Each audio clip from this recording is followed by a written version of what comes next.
हमारा बड़ा ओजस्वी वक्ता, मैं चाहूंगा कि वो 2 मिनट। सैनिक स्कूल, हमारा मेडिकल कॉलेज, हमारा पाली जाट का रास्ता, पीने का पानी, यहाँ की व्यवस्था नहर से, और जिस तरीके से यहाँ पर आए जो दुष्कर्म होते हैं उन पर रोक, ऐसी भावना मैं यहाँ पर रखना चाहता हूँ इस मंच के माध्यम से, क्योंकि मैं महाराणा प्रताप का बच्चा जो सच और सच्चाई के साथ कह रहा, मेरा वजन और वजूद है और गुजरवाली के नाम पे बात होता है लोग और पानी तो ना बोलूं, मुझे फख्र है कि मैं इस कौम में पैदा हुआ हूँ और एक फौजी का बेटा हूँ, इसलिए ऐसे सेनानी की भावना रखते हुए इस क्षेत्र के लिए, समाज के लिए हमेशा आवाज और बेबाकी से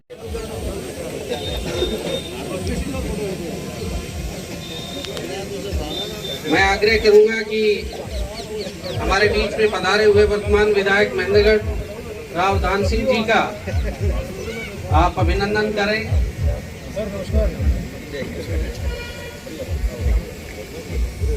जोरदार तालियों के साथ हमारे जनप्रतिनिधि आदरणीय रावदान सिंह जी हमारे मध्य पहुंच।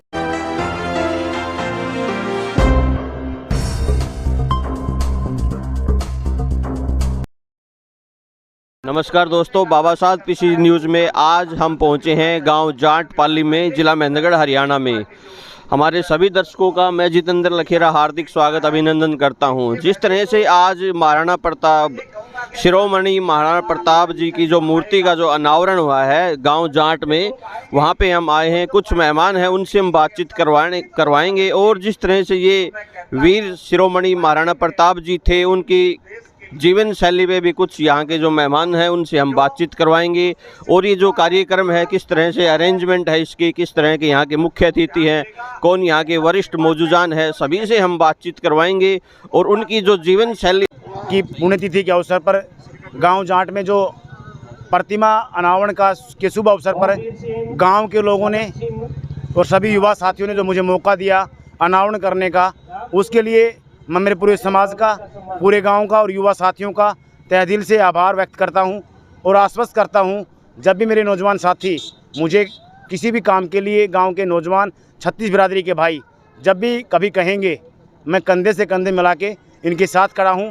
वीर शिरोमणि महाराणा प्रताप किसी जाति विशेष के ना होकर वो हिंदुस्तान का वो गौरव थे जिनके बारे में चर्चा सिर्फ मेवाड़ या हरियाणा में नहीं होती, बल्कि हिंदुस्तान के कोने कोने में और दुनिया भर के बहुत सारे जब राष्ट्र अध्यक्ष हमारे देश में आते हैं तो उस मिट्टी को नमन करने जाते हैं। पुनः मैं आज वीर शिरोमणि महाराणा प्रताप की इस पुण्यतिथि के अवसर पर जो बाहर से हमारे मेहमान हमारे मध्य आए हैं, जितने भी नौजवान साथी बाहर से आए हैं, मैं मेरे गांव की तरफ से और महाराणा प्रताप युवा क्लब की तरफ से और समस्त पंचायत की तरफ से उनका हार्दिक अभिनंदन और स्वागत करता हूँ। प्रतिमा की ऊंचाई क्या है? प्रतिमा की ऊंचाई, अगर हम प्रतिमा की ऊंचाई देखें, अगर ग्राउंड फ्लोर बिल्कुल रोड की स्तर से देखें तो लगभग 5 फीट और 5 और 6 11 और 13 24 25 फीट के आसपास हमने प्रतिमा देखें तो प्रतिमा हमारी 13.5 फीट की है। मुख्यतः किसने बनवाई?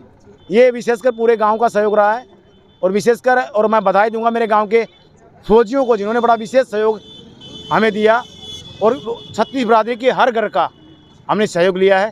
ये किसी एक जाति विशेष ने नहीं बनाई, ना वो किसी जाति के लोग थे। ये महाराणा प्रताप हिंदुस्तान का गौरव है, ये हम सब ने मिलके 36 बिरादरी के लोगों ने मिलके इसका निर्माण करवाया। प्रताप थे। मैं युवाओं को बताना चाहता हूं कि आप किसी एक जाति को ना देखते हुए सिर्फ आप ये देखो कि हमारे पूर्वज थे, उन्होंने पूरे समाज के लिए, सब समाजों के लिए, हिंदू धर्म के लिए, हिंदुस्तान के लिए काम किया, देश हित में काम किया, राष्ट्र हित में काम किया। तो उस चीज़ को आप फॉलो करो और उसको अपने दिमाग में बैठाओ, सब चीज़ों से दूर होकर के राष्ट्र हित में सोचो। आपने समय दिया, बहुत बहुत धन्यवाद। बहुत बहुत धन्यवाद। जो ये डिजिटल जीवन हम जीने लगे हैं और जो ये डिजिटल जीवन जिनकी देन है, वो यही सब शिरोमणि, यही सब हमारे देश के बलिदानी हैं, जिनकी वजह से आज हम सुखमयी सांस जी रहे हैं। और बस मैं युवाओं से यही कहूँगा कि हमें इनके पद चिन्हों पर चलने की आवश्यकता है। इनके पद चिन्हों पे चल के इन्होंने हमारे जीवन को खुशहाल बनाने के लिए अपना सब कुछ न्योछावर कर दिया।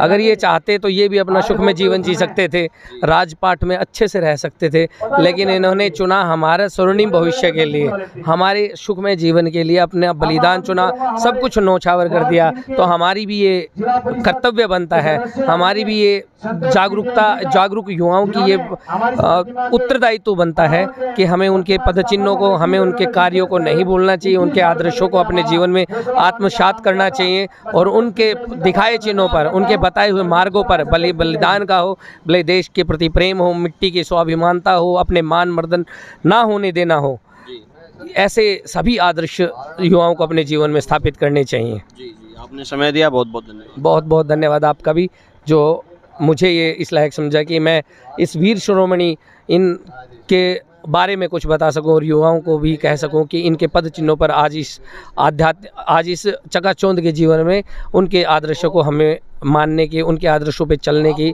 अति आवश्यकता है। थैंक यू, धन्यवाद। और एबी इंश्योरेंस से हमारे मध्य आए मातालाल जी का स्वागत है, आइए।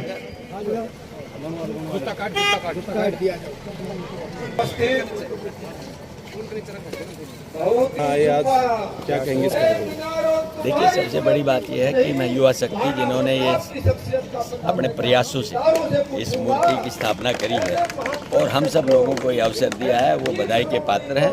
और हम उस महान शिरोमणि के इस पुण्यतिथि पर अपने श्रद्धा सुमन भेंट करते हैं और भगवान से प्रार्थना करते हैं कि युवा शक्ति इससे एक प्रेरणा लेगी और भविष्य में इन योद्धाओं को इसी तरह से याद किया जाए। ई टेंडरिंग के विरोध में सरपंच उतरे हो? हाँ, वो बिल्कुल सही है, आज मैं भी उसमें जाऊंगा। बेसिक बात इतनी सी है, ई टेंडरिंग का विरोध नहीं है।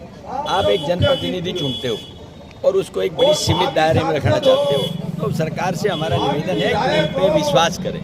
विश्वास नहीं, जब एक जनप्रतिनिधि चुन के चला गया तो विश्वास के लायक है। जब गांव ने विश्वास किया तो ये सरपंच बना, तो उनको अपने हक और अधिकार की लड़ाई के अंदर उनकी मदद करें। जंतर मंतर पर धरना दे रहे हैं, इसके लिए गाड़ी है, जंतर मंतर पर धरना दे रहे हैं, जो पहलवान है सच्चाई की बात है। अगर कहीं भी कोई दुरुपयोग हुआ है तो उसके खिलाफ कार्रवाई होनी चाहिए। हरियाणा ने नाम देश में नहीं, अंतर्राष्ट्रीय स्तर के ऊपर ओलंपिक और एशियाड गेम्स के अंदर नाम किया है। वहाँ पर किसी बच्चे के साथ, किसी बच्ची के साथ अगर कोई बात ऐसी आती है तो उसके खिलाफ कार्रवाई होनी चाहिए और आने वाले भविष्य के अंदर उन बच्चों को सुरक्षित महसूस करना चाहिए ताकि खेलों के अंदर। सर, बात करें आपके विधानसभा क्षेत्र की, IMT को लेकर क्या कहेंगे आप? देखिए, हमने तो IMT का फाउंडेशन रखवाया था जी, और आज भी मेरा सबसे बड़ा प्रयास है। पहला तो इस रोड का था जो पूरा हो जी जी, अब IMT का है जी। IMT हम चाहेंगे क्योंकि शिक्षा के बाद में अगर बच्चे को कहीं जरूरत पड़ती है तो रोजगार की जी। जिस दिन IMT यहाँ बन जाएगा तो रोजगार की अपॉर्चुनिटीज खुल जाएंगी जी। और मुझे पूरा भरोसा है कि हम IMT लेके रहेंगे, आज नहीं तो कल लेंगे जी। और जिस दिन ले लेंगे तो हमारी प्रेरणा और आपके लिए एक नई एक जगह इस इलाके के लोगों को अपनी प्रतिभा को साबित करने की मिलेगी। सर, मेरा एक छोटा सा सवाल आपसे, आपने एक महाराणा प्रताप के नाम से 26/6/2011 में महेंद्रगढ़ में महाराणा प्रताप चौक का उद्घाटन शारदा राठौड़ के द्वारा करवाया। 15 साल हो गए, उस दिन भी आप विधायक थे, आज भी विधायक हो।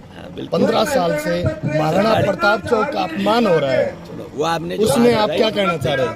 आपने जो बात बताई मैं उससे 100% सहमत हूँ। सतनाड़ी चौक को हमने महाराणा प्रताप चौक के नाम से घोषणा की जी, ठीक है। इस सरकार ने पहले तो नेशनल हाईवे को हटा के डिनोटिफाई करके स्टेट हाईवे बना दिया, लेकिन स्टेट हाईवे बना के बाद भी अभी भी मैंने उनसे ये बात कही है कि ये चौक है, न तो आपने उस पर कोई आपने अंडरपास दिया, न कोई फ्लाईओवर दिया, न ही उसकी परिधि को आपने बढ़ाया। कल 1 मिनट के लिए बड़े व्हीकल आ जाते हैं, इस क्रॉसिंग के ऊपर लोग एक्सीडेंट होता है, उसका जिम्मेवार कौन होगा? तो उन्होंने कहा है कि हम अपने DNIT को दोबारा से चेक कर रहे हैं और साथ ही मैंने ये भी कहा कि हमने इसको घोषणा कर रखी है महाराणा प्रताप चौक की, अब उसकी किस तरह से फिजिबिलिटी आप बनाएंगे। तो एक बार आने दो, जो उनका नया नक्शा उसका आएगा, उसके बाद अपन बात करेंगे। मैं आज भी सहमत हूँ आपके साथ बात के लिए, मेरा पूरा प्रयास रहेगा ये काम। ठीक है, ठीक है।